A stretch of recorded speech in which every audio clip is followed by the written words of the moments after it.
Fala galerinha, tudo bem com vocês? Espero que sim. Esse é o canal Rumo ao Nada, seu canal de notícias aqui na internet. Você que ainda não se inscreveu, inscreva-se e vá ativando o sininho das notificações.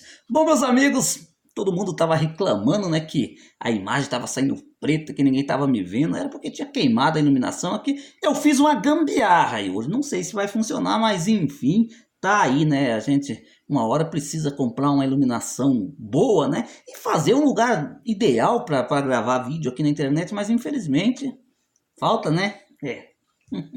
Pois é, amigos. Olha, é engraçado, né?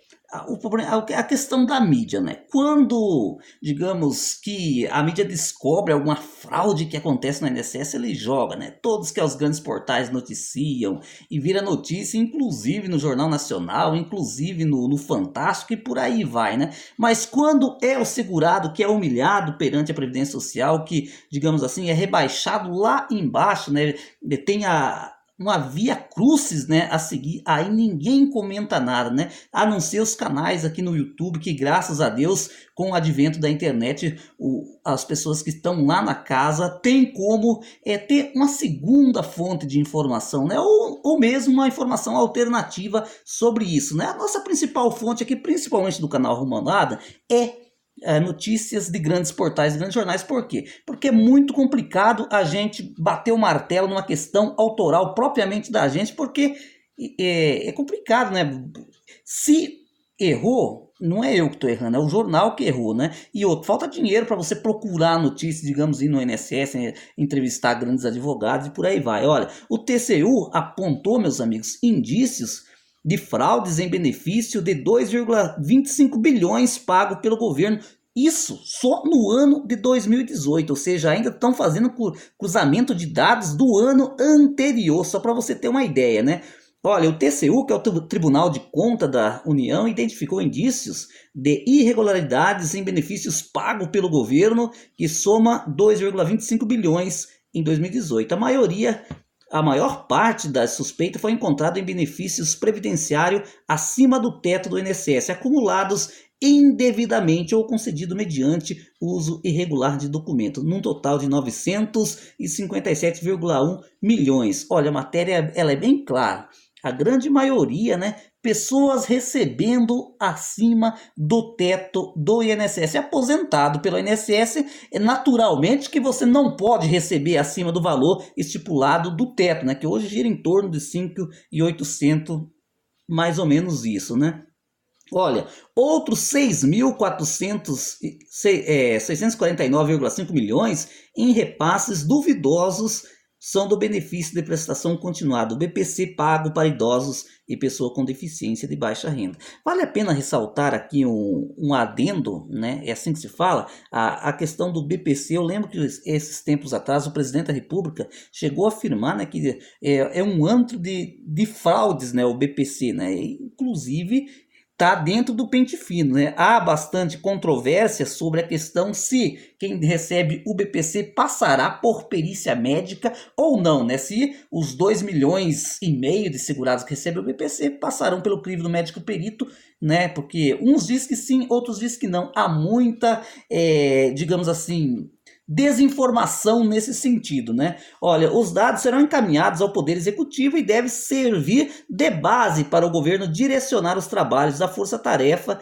que faz a revisão do pente fino, né, da MP 871, que foi transformada em lei, a Lei 13.846 de 2019.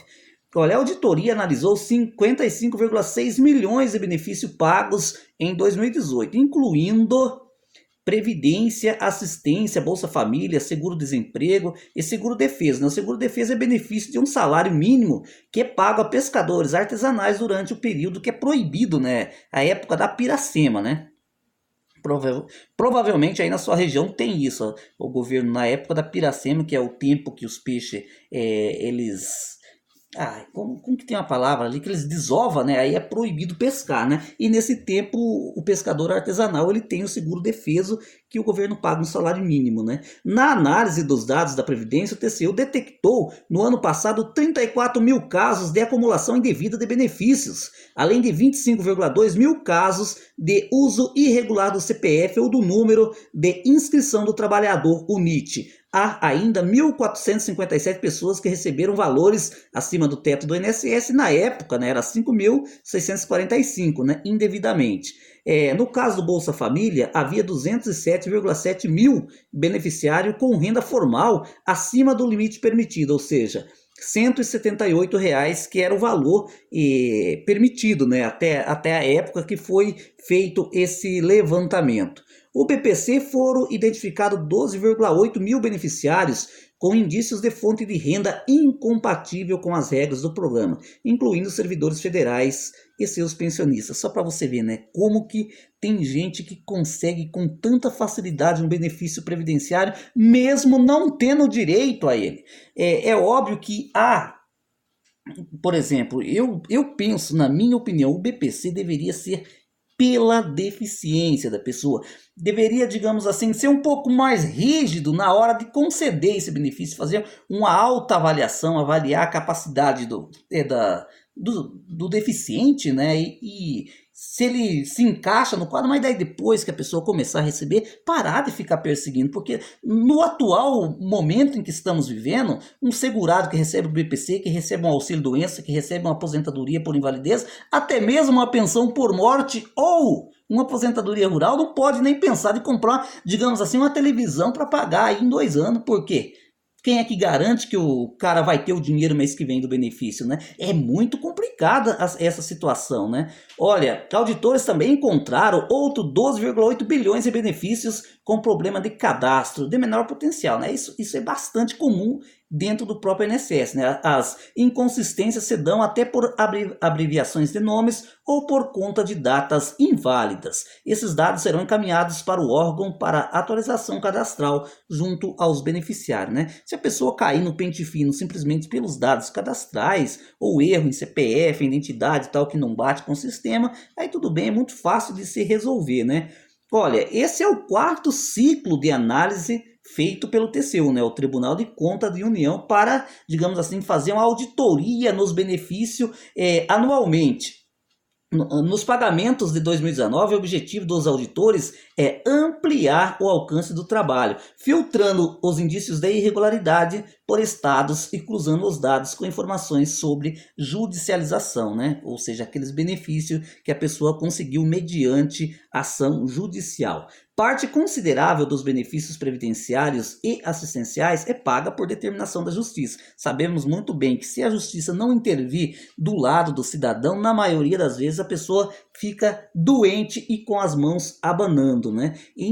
Só para vocês terem ideia, né, em 2018 foram 92 bilhões que o INSS pagou, né, para segurados que recebem o BPC por ordem da justiça. Isso soma um total de 15,1% da folha de pagamento, né? Só de benefício como o BPC, o benefício que é pago para os deficientes e pessoas idosas carentes, né?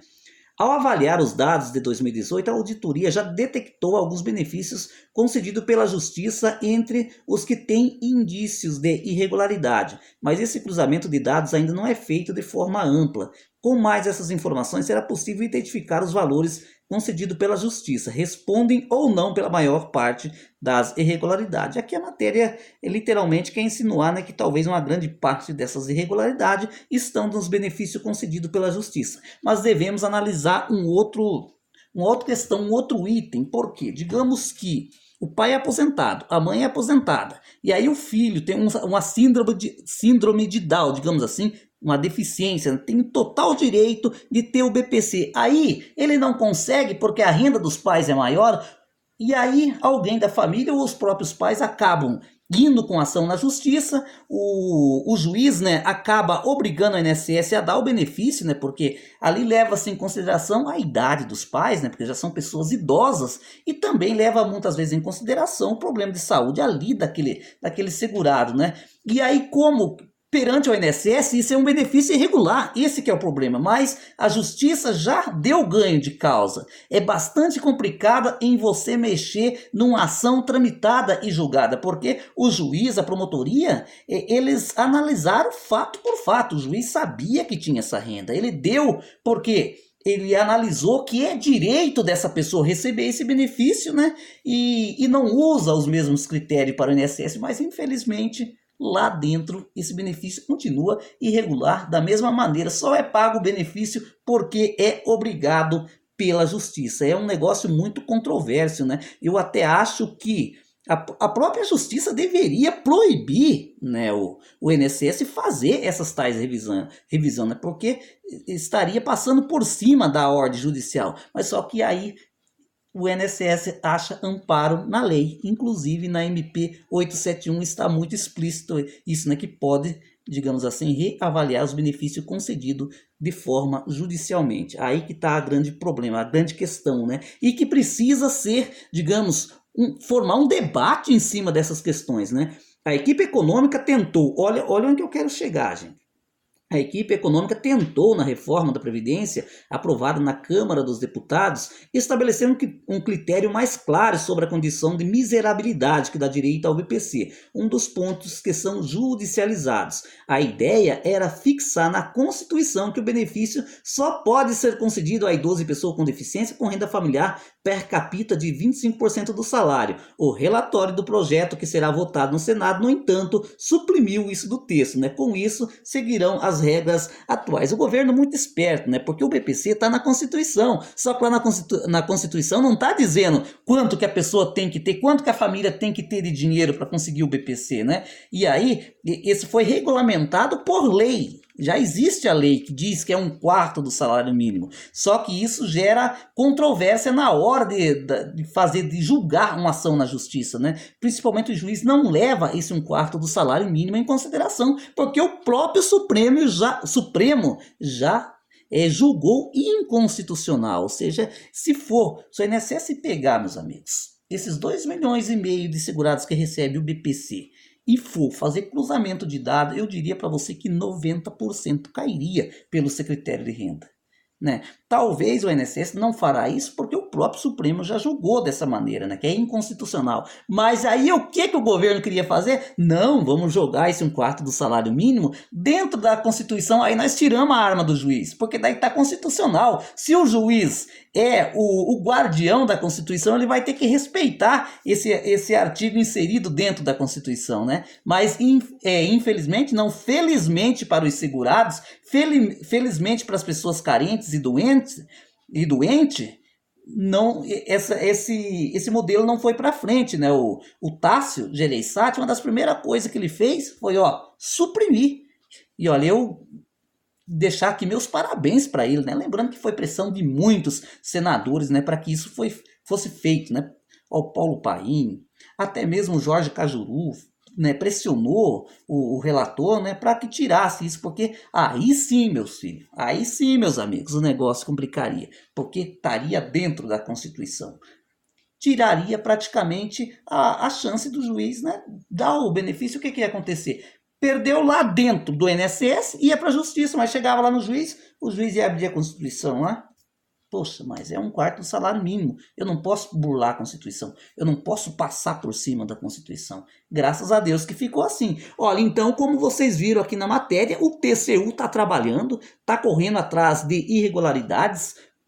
Agora vai ter o cruzamento para ser muito mais específico, muito mais pontual dos estados, né, onde a pessoa vive, né, para saber se o benefício está irregular ou não. Lembrando que muitas pessoas pensam, mas o governo faz esses cruzamentos só em benefício por incapacidade. Não, a MP 871 permitiu fazer esse cruzamento em cima, por exemplo, da aposentadoria rural, em cima da pensão por morte, em cima do auxílio reclusão e inclusive até mesmo aqueles benefícios que a pessoa tem para conseguir, digamos, o IPI reduzido, né, para comprar carro, lá, aquele tal para deficiente, né, inclusive sobre esse tipo de benefício também, a MP 871 dá essa permissão. Bom, meus amigos, eu vou ficando por aqui e eu pergunto para você, será que de fato existe tantas irregularidades como o TCU está apontando? Ou será que o TCU não está procurando piolho na cabeça de Careca? Dá aí sua opinião. Vou ficando por aqui, um abraço e até a próxima.